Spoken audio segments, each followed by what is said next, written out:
चलिए अब ये अगली चीज जो हमको देखनी है इसमें ना ऑप्टिकल आइसोमेरिज्म का बेसिक हमने बना लिया था ना। ऑप्टिकल एक्टिविटी जो होती है ये शो करने के लिए कौन सी वाली चीज हमने देखी थी कि मॉलिक्यूल्स जो होते हैं उनका डिसिमेट्रिक होना जरूरी होता है ना।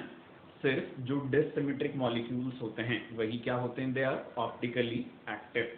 ठीक है, अब हमको क्या देखना सीखना था आगे, तो हमको देखना सीखना था कि कोई भी मॉलिक्यूल जो होता है, ठीक है उसको सिमेट्रिक या डिसिमेट्रिक कब कहा जाता है ना। तो उसके लिए हमने कौन सी चीज बोली थी कि इसके लिए हमको सिमेट्री एलिमेंट्स की हेल्प लेनी पड़ती है ना। पिछले लेक्चर में हमने बेसिक इंट्रोडक्शन दे दिया था, है ना, कि for molecule to be optically active it should be डिसिमेट्रिक।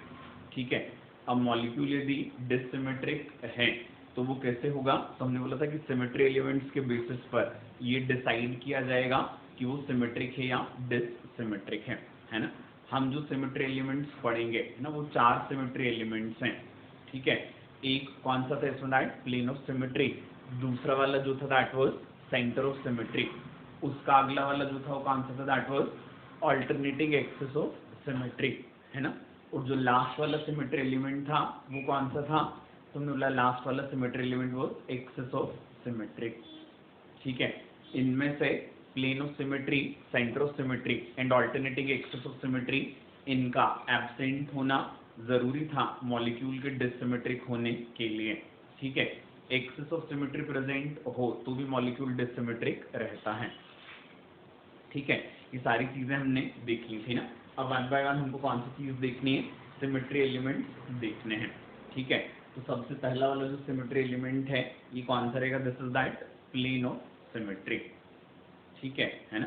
सबसे पहला जो सिमेट्री एलिमेंट है ये सिमेट्री एलिमेंट कौन सा रहेगा, तो हम बोलेंगे this is plane of symmetry. ठीक है, प्लेन ऑफ सिमेट्री को पीओएस लिखते हैं शॉर्ट में और इसको सिग्मा से डिनोट किया जाता है।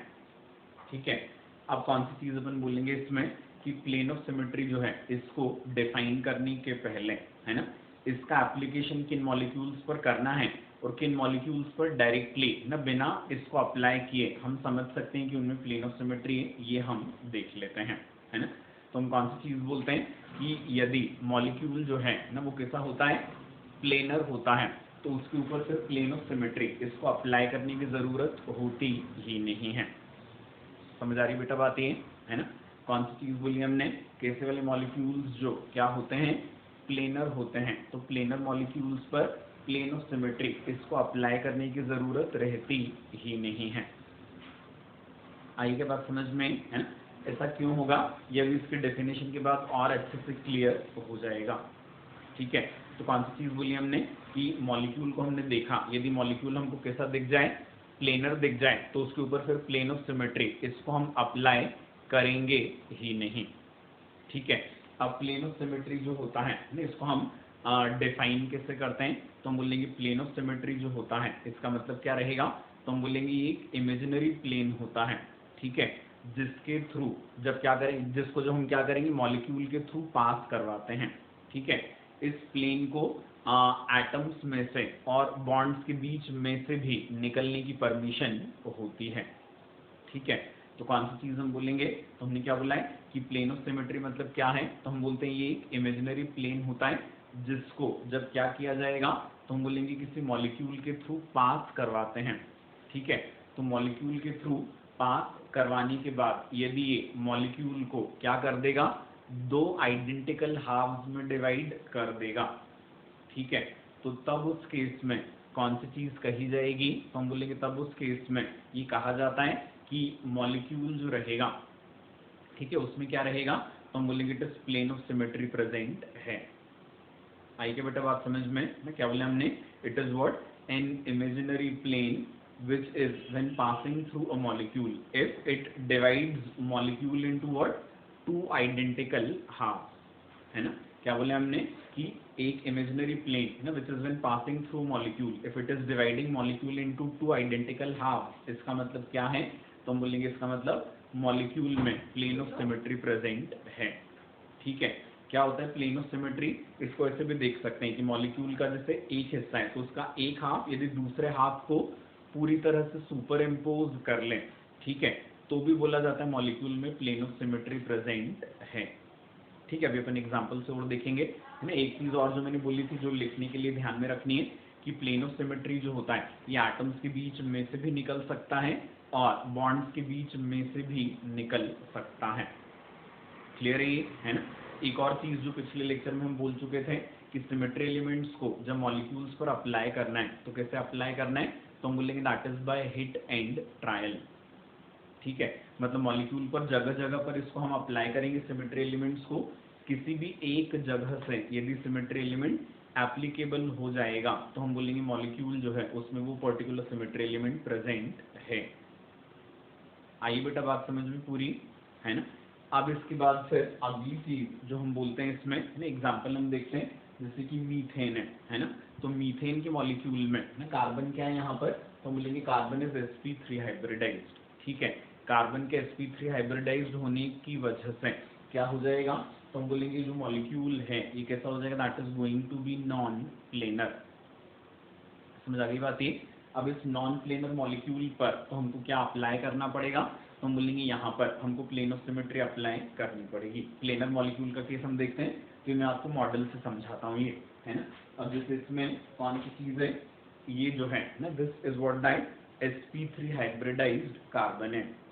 ठीक है, अब इस sp3 हाइब्रिडाइज्ड कार्बन पर जैसे हम कौन सी चीज करेंगे, तो हम बोलेंगे जैसे ये हाइड्रोजन हम लगा दें। ठीक है, ये 3 हाइड्रोजन आ गए यहाँ पर और ये एक और हाइड्रोजन हमने लगा दिया। ठीक है, तो ये क्या हो गया, this has become molecule of methane. अब इसमें क्या है, ये सेंट्रल कार्बन, इस पर ये वाला हाइड्रोजन और ये वाला हाइड्रोजन, ये किसमें, दे आर इन प्लेन, लेकिन एक हाइड्रोजन आगे की तरफ है ना, दैट इज टुवर्ड्स ऑब्जर्वर, मतलब आपकी तरफ है, एक हाइड्रोजन मेरी तरफ है। समझ आ रही बेटा बात ये। ठीक है, तो इसका मतलब क्या होगा, this structure is non planar ना, 3D स्ट्रक्चर है ये। अब इसमें हम कौन सी चीज करते हैं कि ये हाइड्रोजन, ये कार्बन और ये हाइड्रोजन है ना, यहाँ से यदि एक प्लेन को पास करवाएंगे, ठीक है, तो यहाँ से प्लेन को पास करवाने पर क्या हो जाएगा, तो हम बोलेंगे ये हाइड्रोजन, ये बॉन्ड, ये कार्बन, ये वाला बॉन्ड और हाइड्रोजन, ये सब तो एग्जैक्टली हाफ हाफ डिवाइड हो जाएंगे। आगे की तरफ एक हाइड्रोजन आ जाएगा, पीछे की तरफ एक हाइड्रोजन आ जाएगा, मतलब इस मॉलिक्यूल में क्या प्रेजेंट रहेगा, तो हम बोलेंगे प्लेन ऑफ सिमेट्री प्रेजेंट रहेगा। आएगा बेटा समझ में, है ना। So this molecule is non planar and still it contains what that plane of symmetry. समझ आ गई बेटा बात ये। तो मीथेन के मॉलिक्यूल में क्या प्रेजेंट होता है, प्लेन ऑफ सिमेट्री प्रेजेंट होता है। ठीक है, अब हम क्या कर रहे हैं, यहाँ से एक हाइड्रोजन को हटा के हमने एक दूसरा एटम लगाया, दैट इज फ्लोरीन। ठीक है, अब फ्लोरीन को लगाया हमने तो लग गया ही। अब जैसे कौन सी चीज है, इसको यदि आप ऐसे देखते हो कि एक हाइड्रोजन और एक हाइड्रोजन को आपने प्लेन में रखा, क्या हो जाएगा, इसको अपन अब यहाँ से यदि कट करेंगे तो आगे व्हाइट बॉल आ जाएगी और पीछे क्या आ रही, दैट इज रेड बॉल। मतलब कौन सी चीज हो गई यहाँ से, तो इसमें प्लेन ऑफ सिमेट्री नहीं है। लेकिन हमने क्या बोला था कि सिमेट्री एलिमेंट्स का एप्लीकेशन जो होता है वो हमको कैसे देखना है, तो हम बोलेंगे सिमेट्री एलिमेंट्स को हमको अप्लाई करना है बाय हिट एंड ट्रायल। समझ आ रही है बातें। तो जब हिट एंड ट्रायल में ऐसा होगा कि ये जो फ्लोरीन है, रेड बॉल और व्हाइट बॉल, जब इनको अपन प्लेन में रखेंगे तो कौन सी चीज हो जाएगी, ये और ये एग्जैक्टली हाफ हाफ डिवाइड हो जाएंगे, आगे भी हाइड्रोजन पीछे भी हाइड्रोजन, मतलब मॉलिक्यूल को हम यहाँ से क्या कर पाए, दो आइडेंटिकल हाफ्स में डिवाइड कर पाए। ठीक है, इसका मतलब इस टाइप का जो मॉलिक्यूल होता है, इस टाइप का नॉन प्लेनर मॉलिक्यूल, इसमें भी क्या प्रेजेंट होता है, that plane of symmetry present होता है। क्लियर है ना। अब इसमें एक और हाइड्रोजन को हटा के हमने क्लोरीन लगाया। ठीक है, तो अब जैसे यहाँ पर हम देखें कि क्लोरीन लगाया, अब क्या है, यदि इसको हम ऐसा देखते हैं ना, ये यहाँ से, तो अभी क्या है, इसमें आगे व्हाइट और पीछे ग्रीन प्लेनर, ये मतलब पीओएस इसमें प्रेजेंट नहीं है ना। लेकिन इन दोनों जो नॉन आइडेंटिकल एटम्स थे, इनको यदि हम क्या कर देते हैं, सेम प्लेन में रख देते हैं ना। जैसे क्लोरीन फ्लोरीन को रखा तो इधर आगे भी हाइड्रोजन पीछे भी हाइड्रोजन, जो भी प्लेन में होता है वो तो क्या हो जाता है, इक्वली आगे पीछे डिवाइड हो जाता है। ठीक है, तो इसमें यहाँ से क्या present, it is again that plane of symmetry. समझ आ गई बात बेटा ये। तो इसका मतलब ये वाला जो मॉलिक्यूल होता है इसमें भी क्या आ जाएगा, प्लेन ऑफ सिमेट्री आ जाएगा। ठीक है, अब इसके बाद फिर कौन सी चीज हम बोलेंगे नेक्स्ट वाली, कि यहाँ पे एक और हाइड्रोजन हटा के हमने ब्रोमीन लगाया। ठीक है, अब जैसे इन दोनों एटम्स को जो हम प्लेन में रख रहे हैं तो ये तो आइडेंटिकल डिवाइड हो गए, आगे रेड पीछे वाइट। ठीक है, ये क्या हो जाएगा, प्लेन ऑफ सिमेट्री नहीं। इन दोनों को रखा तो भी क्या हो जाएगा, प्लेन ऑफ सिमेट्री नहीं। इन दोनों को रखा तो भी प्लेन ऑफ सिमेट्री नहीं। इन दोनों को रखा तो भी प्लेन ऑफ सिमेट्री नहीं। ठीक है, तो जब कार्बन की sp3 हाइब्रिडाइज कार्बन की चारों वैलेंसीज पर क्या आ जाता है, अलग अलग एटम्स या ग्रुप्स आ जाते हैं। ठीक है, तो तब किन्हीं भी दो को हम प्लेन में रख लें, क्या हो जाएगा, बचे हुए दो हमेशा डिफरेंट ही होते हैं। ठीक है, तो इस टाइप के मॉलिक्यूल्स में क्या नहीं होता, तो हम बोलेंगे इस टाइप के मॉलिक्यूल्स में प्लेन ऑफ सिमेट्री कभी भी नहीं रहता। समझ आ गई बात ये। ठीक है, तो इस टाइप के मॉलिक्यूल्स जो होते हैं वो क्या बन जाएंगे, दे बिकम डिससिमेट्रिक। आगे के बेटा बात समझ में है ना, ये डिससिमेट्रिक हो जाएंगे। क्लियर है ना। अब जैसे ये जो डेफिनेशन हमने सीखी, इस डेफिनेशन को यदि हम किसी प्लेनर मॉलिक्यूल पर अप्लाई करें, है ना, जैसे कि ये क्या है, यहाँ पे C डबल बॉन्ड C, दोनों कार्बन एटम्स क्या हैं, दीज आर sp2 हाइब्रिडाइज। ठीक है, इसका मतलब मॉलिक्यूल कैसा हो जाएगा, प्लेनर हो जाएगा। ठीक है, अब ये जो बोर्ड का प्लेन है यही क्या रहेगा, मॉलिक्यूल का भी प्लेन होता है ना। अब यहाँ से यदि हम इसको क्या करेंगे, कट करें, है ना, इन प्लेन ऑफ बोर्ड, तो क्या हो जाएगा, ये सारे atoms hydrogen carbon chlorine bond hydrogen carbon chlorine, है ना, ये सब कुछ आधे आधे आगे और आधे पीछे डिवाइड हो जाएंगे, और वो दोनों हाफ कैसे रहेंगे, they are going to be identical. आई क्या बेटा बात समझ में, है ना। तो हम कौन सी चीज बोलते हैं, ये वाला जो मॉलिक्यूल होता है, इस मॉलिक्यूल में क्या प्रेजेंट रहेगा, तो हम बोलेंगे इस वाले मॉलिक्यूल में प्लेन ऑफ सिमेट्री प्रेजेंट है। ठीक है, तो जो सारे प्लेनर मॉलिक्यूल्स होते हैं इनमें जो मॉलिक्यूल का प्लेन होता है वही क्या होता है, प्लेन ऑफ सिमेट्री होता है। आगे के बेटा बात समझ में अच्छे से, ये है ना, कौन सी चीज बोली हमने, तो हमने बोला it is all the planar molecules they have what, molecular plane as plane of symmetry. आया क्या सबको समझ में अच्छे से, ये है ना। अब अपनी को अगली चीज जो देखनी बेटा यहाँ पर, है ना, ये कौन सी वाली देखनी है कि नॉर्मली तो क्या हो जाएगा, हम सिमेट्री एलिमेंट्स और भी पढ़ेंगे, बट मोस्टली हमारा काम किससे चल जाता है, तो हम बोलेंगे प्लेन ऑफ सिमेट्री से चल जाता है क्वेश्चन करते समय। ठीक है, कि मॉलिक्यूल में यदि क्या नहीं है, प्लेन ऑफ सिमेट्री नहीं, तो वो डिससिमेट्रिक होकर क्या हो जाएगा, ऑप्टिकली एक्टिव हो जाता है। ठीक है, अब इसको आप किस टाइप से समझ सकते हो, तो हमने क्या देखा था कि स्टीरियोआइसोमर्स में कौन सी चीज होती है कि कंपाउंड्स का मॉलिक्यूलर फार्मूला और स्ट्रक्चरल फार्मूला दोनों सेम होते हैं, है ना।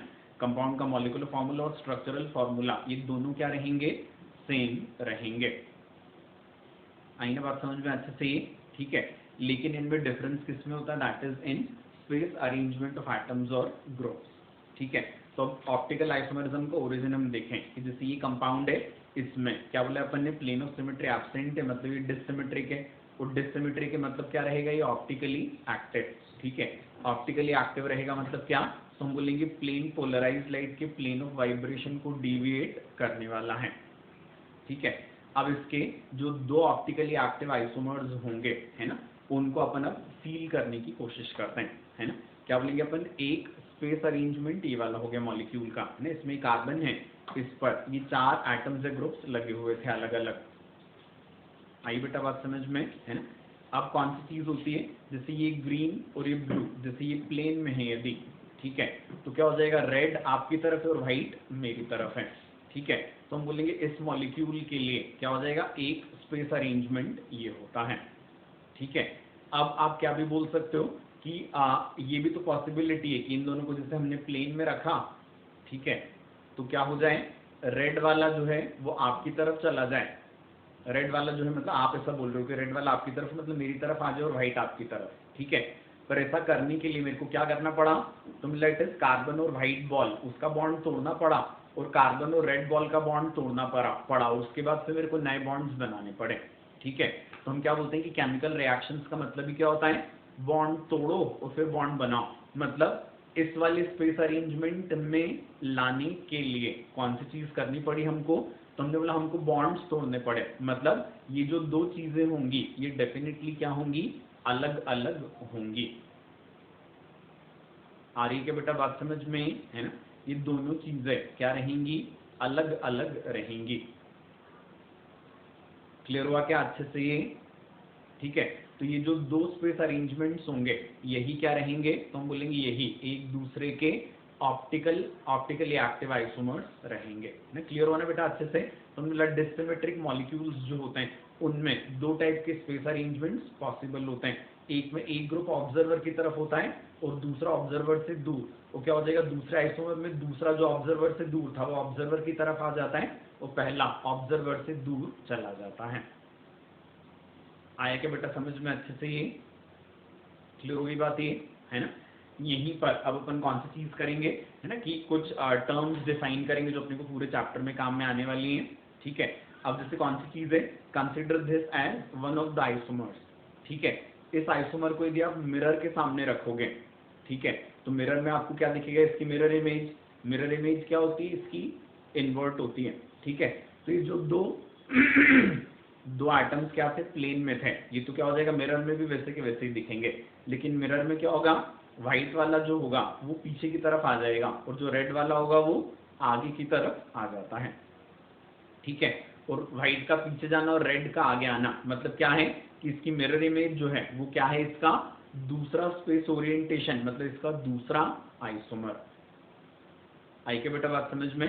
तो एक ही कंपाउंड के जो दो ऑप्टिकली एक्टिव आइसोमर्स होते हैं, ठीक है, इन ऑप्टिकली एक्टिव आइसोमर्स में क्या रिलेशन होता है कि एक को यदि ऑब्जेक्ट बोल दें तो दूसरा आइसोमर क्या होता है, उसकी मिरर इमेज होता है। आई बेटा बात समझ में?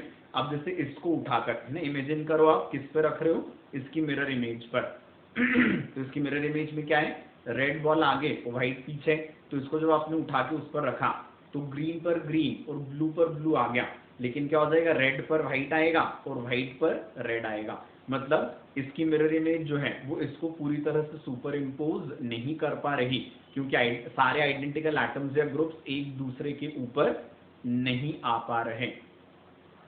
आई क्या बेटा बात समझ में? ठीक है, तो हम क्या बोल सकते हैं कि जो एक ही कंपाउंड के दो ऑप्टिकली एक्टिव आइसोमर्स हैं, इन ऑप्टिकली एक्टिव आइसोमर्स में क्या रिलेशन होता है, तो हम बोलेंगे एक को यदि ऑब्जेक्ट माना जाए तो दूसरा इसकी non super imposable mirror image होता है। आए ना बेटा समझ में? तो अब ये वाली जो दो स्टीरियो आइसोमर्स हैं, ठीक है ना, optical isomers are stereo isomers only, तो ऐसे वाले जो स्टीरियो आइसोमर्स होते हैं, है ना, जिनमें क्या रिलेशन होता है कि यदि एक ऑब्जेक्ट है और दूसरा क्या है, उसकी non super imposable mirror image है, ठीक है, तो तब ऐसे वाले केसेस में हम कौन सी चीज बोलते हैं, तो हम बोलेंगे तब ऐसे वाले केसेस में जो स्टीरियो आइसोमर्स होते हैं इनको क्या कहा जाता है, इनेंशियोमर्स कहा जाता है। समझ आ गई बात ये, है ना? ये वाले जो स्टीरियो आइसोमर्स होंगे क्या कहलाएंगे, these are called enantiomers. Enantiomers के लिए सिनोनिमस टर्म जो होती है वो क्या होती है, इनेंशियोमॉर्फ्स भी इनको कहा जाता है ना, ENANTIO MORPHS, है ना। इनेंशियोमर्स क्या भी कहलाते हैं, इनेंशियोमॉर्फ्स भी कहलाते हैं, या इन्हीं को क्या भी कहा जाता है, ऑप्टिकल एंटीपोड्स।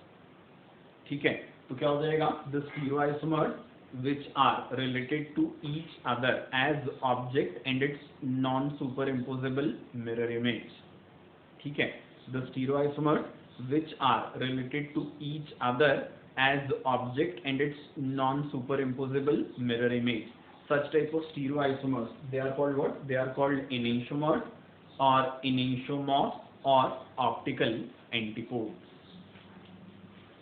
आगे बेटा समझ में अच्छे से, ठीक है। फिर यहीं पर एक और जो टर्म है, ये वैसे लास्ट ईयर पढ़ी हुई है अपने, दैट इज डायास्टीरोमर्स। ठीक है, वो भी अपन इंट्रोड्यूस कर रहे हैं कि स्टीरियोआइसोमर्स ऐसे भी हो सकते हैं जिनमें क्या नहीं रहेगा, तो हम बोलेंगे जिनमें ऑब्जेक्ट और मिरर इमेज रिलेशन नहीं रहेगा। मतलब क्या है, कंपाउंड्स एक दूसरे के स्टीरियोआइसोमर्स तो हैं लेकिन उनमें ऑब्जेक्ट और मिरर इमेज रिलेशन नहीं है। ठीक है, तो ऐसे वाले जो स्टीरियोआइसोमर्स होते हैं वो क्या कहलाते हैं, डायास्टीरोमर्स कहलाते हैं, है ना। The stereoisomers which are not related to each other as object and mirror image। ठीक है, वो क्या होते हैं, एक दूसरे के डायास्टीरोमर्स होते हैं। क्लियर हुई बेटा बात ही है ना। अब जैसे ये आप देख रहे हो ना, ये क्या है, दिस इज ये ट्रांस है ना, ये एक मॉलिक्यूल का ना 1,2 डाइक्लोरोइथेन उसका ट्रांस फॉर्म है। ठीक है, इस ट्रांस को यदि आप मिरर के सामने रखोगे तो मिरर में आपको क्या ही दिखेगा, ट्रांस का ट्रांस ही दिखता है ना। जबकि ट्रांस का जो स्टीरियो आइसोमर है वो तो क्या होता है, सिस होता है। समझ आती है बात। या यदि आप सिस को मिरर के सामने रखोगे तो आपको सिस दिखेगा, ट्रांस नहीं दिखेगा। ठीक है, तो सिस और ट्रांस जो हैं ये क्या होते हैं, तो हम बोलेंगे एक दूसरे के स्टीरियो आइसोमर तो हैं। ठीक है ना, cis and trans are what, तो हम बोलेंगे सिस और ट्रांस जो हैं ये एक दूसरे के स्टीरियो आइसोमर तो हैं, लेकिन इनमें ऑब्जेक्ट और मिरर इमेज रिलेशन नहीं है। समझ आ रही बात है।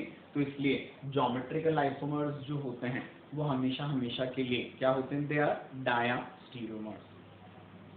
आई के बेटा बात समझ में। ठीक है, ऑप्टिकल आइसोमरिज्म में भी ये फिर से आएगा ना, ऑप्टिकल आइसोमर्स जो होते हैं वो एनिसोमर्स भी हो सकते हैं, डायास्टीरोमर्स भी हो सकते हैं, है ना। इसीलिए वाली टर्म हमने बोली। बट एक एग्जांपल जो अभी हमने लिया वो हमने लास्ट ईयर वाला लिया कि ज्योमेट्रिकल आइसोमर्स जो होते हैं वो कभी भी एक दूसरे की मिरर इमेज हो ही नहीं सकते। तो इसलिए ज्योमेट्रिकल आइसोमर्स हमेशा हमेशा के लिए क्या रहेंगे, they are going to be diastereomers. आई ना बेटा बात समझ में अच्छे से, ये है ना। अब इसके बाद फिर एक और टर्म हम डिफाइन करेंगे कि एक ऐसा वाला कार्बन एटम, ठीक है, जिसकी चारों वैलेंसीज पर अलग अलग एटम्स या ग्रुप्स प्रेजेंट होते हैं। ठीक है, इस टाइप के कार्बन एटम को क्या कहा जाता है, कायरल कार्बन एटम, या इसी को डिसिमेट्रिक या एसिमेट्रिक कार्बन भी बोलते हैं, है ना। Carbon and specifying not molecule, है ना। क्या बोला हमने, एक ऐसा वाला कार्बन एटम जिसकी चारों वैलेंसीज पर अलग अलग एटम्स या ग्रुप्स प्रेजेंट होते हैं। ठीक है, इस टाइप का कार्बन क्या कहलाता है, कायरल कार्बन कहलाता है, या इसी को डिसिमेट्रिक या एसिमेट्रिक कार्बन बोलते हैं। समझ आ गई बेटा बात ये, है ना। अब ये तो अपने टर्म्स डिफाइन कर ली, अब कुछ इंपॉर्टेंट कंक्लूजन हमको ड्रॉ करने हैं। ठीक है, जैसे कायरल जो है, कायरल के लिए है ना कौन सी चीज हम बोलते हैं कि कायरल मतलब क्या होता है, तो हम बोलते हैं कायरल का वर्ड मीनिंग होता है हैंडेडनेस। हैंडेडनेस का मतलब क्या होता है, तो हम बोलेंगे जैसे ये राइट पाम है, ठीक है, इसकी मिरर इमेज क्या होती है, इधर लेफ्ट पाम। ठीक है, इसको यदि हम सुपर इम्पोज करना चाहें तो नहीं होती, ये क्या है, this is what, palm is dissymmetric. ठीक है, तो हम बोलेंगे इसकी मिरर इमेज इस पर कभी भी सुपर इम्पोज नहीं हो पा रही। समझ आ रही है बेटा बात ये। ठीक है, तो राइट हैंड और लेफ्ट हैंड में क्या रिलेशन है, तो हम बोलेंगे ये दोनों एक दूसरे की non super imposable mirror image है। समझ आ रही बात ये। और ये होता भी क्या है, डिसिमेट्रिक है ना। तो हम बोलेंगे दुनिया की हर डिसिमेट्रिक चीज जो होती है, ठीक है, वो कभी भी अपनी मिरर इमेज पर सुपर इम्पोज नहीं हो पाती। ठीक है, तो इसलिए क्या हो जाएगा, जो राइट हैंड और लेफ्ट हैंड में रिलेशन होता है, तो दुनिया की हर डिसिमेट्रिक ऑब्जेक्ट और उसकी मिरर इमेज में वही रिलेशन होता है कि वो और उसकी मिरर इमेज कभी भी एक दूसरे पर सुपर इम्पोज नहीं हो पाएंगे। ठीक है, तो इसी वाली सारी ऐसे वाले सारे ऑब्जेक्ट्स जो होते हैं उनको क्या बोला जाता है, कायरल ऑब्जेक्ट्स बोला जाता है ना। सारे डिसिमेट्रिक ऑब्जेक्ट्स जो होंगे वो कायरल कार्बन इज डिफरेंट, है ना। कायरल कार्बन मतलब जिसकी चारों वैलेंसीज पर अलग अलग एटम्स या ग्रुप्स लगे हों। ठीक है, अब हम बात कर रहे हैं किसकी, मॉलिक्यूल की, ऑब्जेक्ट की। ठीक है, कि मॉलिक्यूल को कायरल कब बोलेंगे हम, तो हम बोलेंगे मॉलिक्यूल जब डिसिमेट्रिक होगा तब वो क्या कहलाएगा, कायरल कहलाएगा। समझ आ रही है बेटा बात ये, है ना। मॉलिक्यूल को कायरल या डिसिमेट्रिक कब बोला जाएगा, तो हम बोलेंगे मॉलिक्यूल कायरल तब होगा जब वो डिसिमेट्रिक होगा ओवरऑल। ठीक है, इससे सबसे इंपॉर्टेंट कंक्लूजन जो अपना निकलेगा वो कौन सा, तो हम बोलेंगे कि किसी भी मॉलिक्यूल के ऑप्टिकली एक्टिव होने के लिए क्या जरूरी होता है बेटा, तो हम बोलेंगे मॉलिक्यूल का डिसिमेट्रिक होना जरूरी होता है। ठीक है, अब मॉलिक्यूल जो होता है उसके डिसिमेट्रिक होने के लिए क्या कंडीशन, तो हम बोलेंगे कायरल से अपन रिलेट कर रहे हैं, तो हम बोलेंगे कि मॉलिक्यूल में कायरल कार्बन, ये ध्यान से नोट करना है ना, मॉलिक्यूल में कायरल कार्बन यदि प्रेजेंट है तो मॉलिक्यूल क्या हो सकता है, डिसिमेट्रिक। ठीक है, पर मॉलिक्यूल में कायरल कार्बन रहते हुए भी वो सिमेट्रिक हो सकता है ना। कंफ्यूज बिल्कुल नहीं होना है ना। क्या हो जाता है, chiral carbon is different, chiral carbon के होने के साथ मॉलिक्यूल डिसिमेट्रिक हो सकता है, कोई दिक्कत नहीं है। बट कायरल कार्बन है तो मॉलिक्यूल डिसिमेट्रिक होगा ही, ये जरूरी नहीं है। समझ आ रही है बात ये।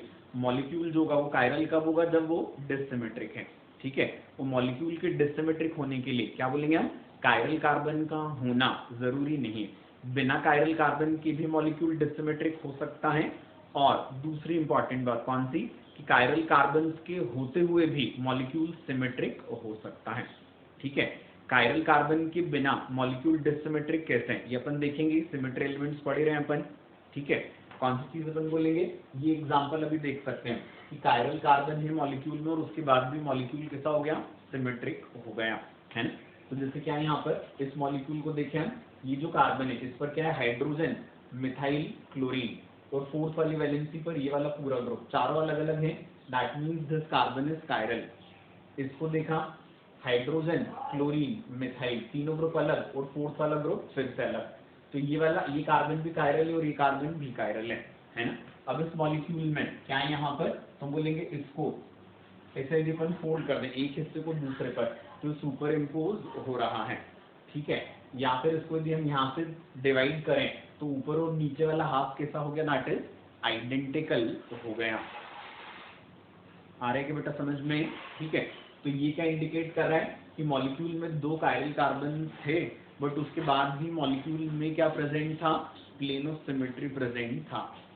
ठीक है, क्या बोले हमने, मॉलिक्यूल में दो कायरल कार्बन थे, उसके बाद भी मॉलिक्यूल में प्लेन ऑफ सिमेट्री के होने की वजह से, है ना, उसके बाद भी मॉलिक्यूल में क्या था, प्लेन ऑफ सिमेट्री था, जिसकी वजह से मॉलिक्यूल क्या हो जाएगा, तो हम बोलेंगे जिसकी वजह से मॉलिक्यूल सिमेट्रिक हो जाएगा। वो मॉलिक्यूल यदि सिमेट्रिक है तो हम बोलेंगे वो डिसिमेट्रिक नहीं, और डिसिमेट्रिक नहीं तो ऑप्टिकली एक्टिव नहीं। ठीक है, तो क्या बोला हमने फिर से ना, लास्ट रिपीट कर रहा हूं मैं कि chiral carbon is different, molecule chiral अलग होता है ना। क्या बोला अपन ने, जो भी मॉलिक्यूल कायरल रहेगा वो डिसिमेट्रिक हो जाएगा, वो ऑप्टिकली एक्टिव हो जाएगा। अब मॉलिक्यूल जो होता है वो कायरल कब हो सकता है, तो हमने बोला कि कायरल कार्बन है तो उसके साथ तो कायरल हो सकता है, कायरल कार्बन होते हुए भी मॉलिक्यूल कैसा हो सकता है, ए कायरल, जो कायरल नहीं होता उसको क्या होता है, ए कायरल या सिमेट्रिक। ठीक है, तो हमने बोला मॉलिक्यूल में यहाँ पर क्या प्रेजेंट है, कायरल कार्बन थे, उसके बाद भी प्लेन ऑफ सिमेट्री के आ जाने की वजह से मॉलिक्यूल क्या हो गया, ए कायरल या सिमेट्रिक हो गया। आई ना बात समझ में।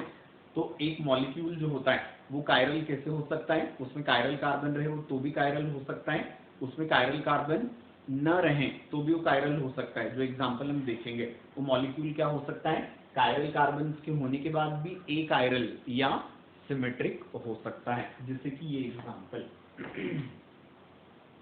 आई ना बेटा बात समझ में अच्छे से, ये है ना। अब कायरल कार्बन को जैसे हमने पहचानना तो सीख ही लिया, साइक्लिक कंपाउंड्स में कायरल कार्बन को पहचानना सीखे अब हम। ठीक है, तो साइक्लिक कंपाउंड में जैसे ये देखेंगे, तो जैसे इस कार्बन को यदि हम देखें तो CH2, कार्बन पर दो हाइड्रोजन है तो ये कायरल नहीं, इधर C डबल बॉन्ड हो, कार्बन की दो वैलेंसीज पर ऑक्सीजन, तो क्या हो गया ये, तो हम बोलेंगे ये कायरल नहीं। फिर ये CH2, ये CH2, ये CH2, ये भी कायरल नहीं होंगे। इसको देखें हम बोलेंगे इसकी एक वैलेंसी पर मिथाइल, इसकी दूसरी वैलेंसी पर हाइड्रोजन, दोनों अलग अलग, इधर CH2 है और इधर इसकी इस वैलेंसी पर भी CH2, तो ये देखकर हमको ऐसा लगेगा कि इसकी चारों वैलेंसीज पर सेम ग्रुप्स आ गए, लेकिन साइक्लिक कंपाउंड्स में हमको पीछे तक ट्रेवल करना है। CH2 के पीछे क्या, C डबल बॉन्ड हो, और यहाँ CH2 के पीछे क्या, CH2। इसका मतलब क्या है, कार्बन की इस वैलेंसी पर CH2CO और कार्बन की इस वैलेंसी पर CH2CH2। आ रहे कि बेटा समझ में। तो क्या हो गया, तो हम बोलेंगे यहाँ पर हम कौन सी चीज बोलेंगे कि ये वाला जो कार्बन है ये कार्बन क्या नहीं है, तो हम बोलेंगे कार्बन कायरल नहीं है, ये कार्बन कायरल है क्योंकि इसकी चारों वैलेंसीज पर अलग अलग एटम्स या ग्रुप्स आ गए। तो साइक्लिक कंपाउंड्स में कायरल देखते समय क्या करना है, हमको पीछे तक ट्रेवल करना है। आया समझ में। अब इसी में थोड़ा सा मॉडिफिकेशन कर दें हम, है ना। मॉडिफिकेशन क्या किया हमने, वही मिथाइल हाइड्रोजन, इधर CH2CH2 C डबल बॉन्ड हो, इधर क्या है CH2CH2 C डबल बॉन्ड हो, तो अब क्या हो गया, CH2CH2 C डबल बॉन्ड हो या CH2CH2 C डबल बॉन्ड हो, क्या हो गए, फिर से आइडेंटिकल हो गए। तो अब ये वाला कार्बन कायरल नहीं रहा। आए ना बेटा समझ में अच्छे से, है ना। तो हम कौन सी चीज बोलते हैं कि ये वाला कार्बन कायरल है इस मॉलिक्यूल में, इस मॉलिक्यूल में वाला कार्बन कायरल नहीं है ना। तो साइक्लिक कंपाउंड्स में कायरल कार्बन को आइडेंटिफाई करते समय क्या करना है, हमको पीछे तक मैच करना है क्लियर है ना? चलो तो ये वाला सिमेट्री एलिमेंट अपन ने देख लिया। अब बाकी क्वेश्चंस के थ्रू देखेंगे। फिर इसके बाद जो दूसरा वाला सिमेट्री एलिमेंट होता है, ठीक है, इस दूसरे वाले सिमेट्री एलिमेंट को हम क्या बोलते हैं? सेंटर ऑफ सिमेट्री, ठीक है। इसको इन शॉर्ट COS बोला जाता है और इसको डिनोट करते हैं किससे? That is with the sign small i, ठीक है। तो सेंटर ऑफ सिमेट्री क्या रहेगा? दिस इज COS, या इसको हमने डिनोट किया किससे? विद द साइन आई, है ना, स्मॉल आई, ठीक है। सेंटर ऑफ सिमेट्री जो इसकी डेफिनेशन सिंपल एग्जांपल से समझ में भी आसानी से आ जाएगा। क्या बोलते हैं हम? ऐसे वाले मॉलिक्यूल्स, ठीक है ना, ऐसे वाले मॉलिक्यूल्स जिनमें क्या रहेगा? एक सेंटर, है ना, हम बनाएंगे। इस सेंटर के क्रॉस क्या करते हैं हम? सारे डायरेक्शंस में स्ट्रेट लाइन ड्रॉ करते हैं, ठीक है। और सारे डायरेक्शंस में जो स्ट्रेट लाइंस हमने ड्रॉ की हैं, ठीक है, ये स्ट्रेट लाइंस जो होती हैं यदि ऑपोजिट डायरेक्शन में, है ना, सेंटर से ऑपोजिट डायरेक्शन में क्या हो जाए? इक्वल डिस्टेंस पर जाकर आइडेंटिकल एटम्स या ग्रुप्स से टकरा जाएं। समझ आ रही बेटा बात ये, है ना? कौन सी चीज बोली हमने? कि हमने क्या किया? मॉलिक्यूल में एक इमेजिनरी सेंटर को कंसीडर किया, ठीक है। इस सेंटर के अक्रॉस, मतलब इसके दोनों तरफ हमने क्या किया? स्ट्रेट लाइंस को ड्रॉ किया, ठीक है ना। अब सारे डायरेक्शंस में हम स्ट्रेट लाइंस ड्रॉ कर रहे हैं ना, जहां पर भी एटम्स आने वाले हैं ना उन डायरेक्शंस में, ठीक है। ये स्ट्रेट लाइंस यदि सेंटर के आजू बाजू क्या हो जाए? इक्वल डिस्टेंस पर जाकर आइडेंटिकल एटम्स या ग्रुप्स से टकरा जाएं, ठीक है, तो क्या कहा जाता है? तो हम बोलेंगे कि मॉलिक्यूल में क्या प्रेजेंट रहेगा? दैट सेंटर ऑफ सिमेट्री, है ना। इस सारी स्ट्रेट लाइंस को क्या करना चाहिए? तो हम बोलेंगे दोनों डायरेक्शन में एक जैसे एटम या ग्रुप से टकराना चाहिए, ठीक है। यदि ऐसा हो जाएगा तो हम बोलेंगे मॉलिक्यूल में सेंटर ऑफ सिमेट्री प्रेजेंट है, ठीक है। इनमें से किसी भी एक भी स्ट्रेट लाइन पर यदि क्या हो गया? तो हमने बोला अलग अलग एटम्स या ग्रुप्स आ गए, ठीक है, मतलब 5-6 स्ट्रेट लाइंस हमने बनाई। क्या हो गया? 5 पे आइडेंटिकल एटम्स ग्रुप्स थे, लेकिन 6 वाले पे भी क्या हो जाएगा? आइडेंटिकल एटम या ग्रुप से नहीं टकरा रहा इक्वल डिस्टेंस पर, तो हम क्या बोलेंगे? हम बोलेंगे अब मॉलिक्यूल में सेंटर ऑफ सिमेट्री नहीं है। आगे बेटा बात समझ में, ठीक है। अब एग्जांपल से और अच्छे से क्लियर होगा, है ना, कि जैसे ये मॉलिक्यूल हमने देखा, इसमें क्या है? ये साइक्लोब्यूटेन था, इधर HF HCl, HF और HCl है। यहाँ पे हमने एक सेंटर बनाया। ये वाली जो स्ट्रेट लाइन है ये इक्वल डिस्टेंस पर किससे टकराएगी? फ्लोरीन से।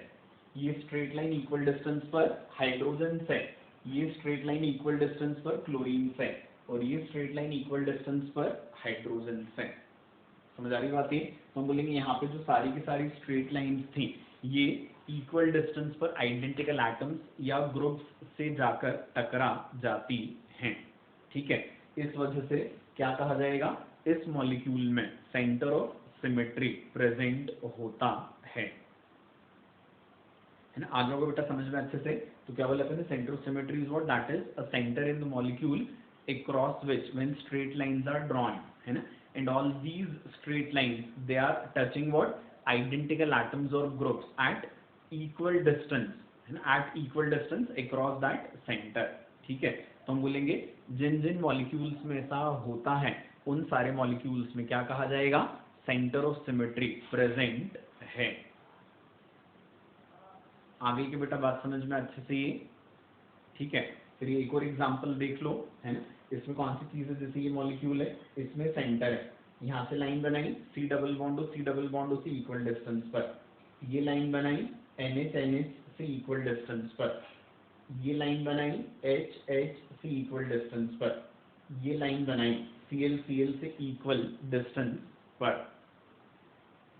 आई के बेटा बात समझ में, ठीक है। तो इस मॉलिक्यूल में भी क्या प्रेजेंट है? तो हम बोलेंगे इस मॉलिक्यूल में भी सेंटर ऑफ सिमेट्री प्रेजेंट है। आएगा बेटा समझ में अच्छे से, ये है ना। This molecule it also contains what? That centre of symmetry. Clear बेटा अच्छे से, है ना। अब दो चीजें नोट लगा के हमको लिखनी है ना। इसमें से एक चीज तो कौन सी? कि सेंटर ऑफ सिमेट्री जो है इसको फिशर प्रोजेक्शन पर अप्लाई नहीं करते हैं। जैसे ये जो लिखने का तरीका होता है ना मॉलिक्यूल का, इसको फिशर प्रोजेक्शन बोलते हैं। ये अपन पढ़ेंगे इसी चैप्टर में आगे, है ना। अभी नोट लगा के लिख लीजिए।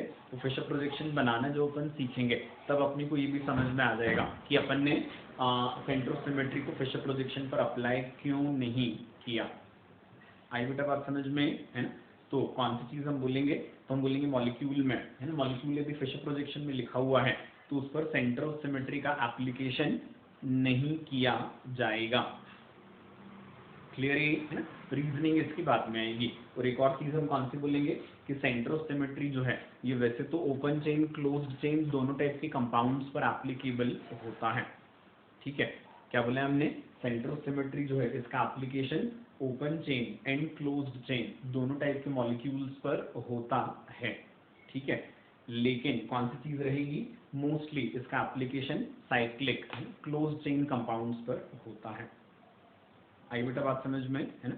कौन सी चीज हम बोलेंगे, तो हम बोलेंगे कि सेंटर ऑफ सिमेट्री जो है इसको नॉर्मली अपन अप्लाई करेंगे किसके ऊपर, तो हम बोलेंगे that is over closed chain और साइक्लिक कंपाउंड्स। क्लियर बेटा, यहाँ तक अच्छे से, है ना। अब बचे हुए जो दो सिमेट्री एलिमेंट्स हैं ये अपन अब नेक्स्ट वाले लेक्चर में कवर करेंगे। ठीक है, तो दो सिमेट्री एलिमेंट्स हो गए अपने, it is plane of symmetry and centre of symmetry. ठीक है।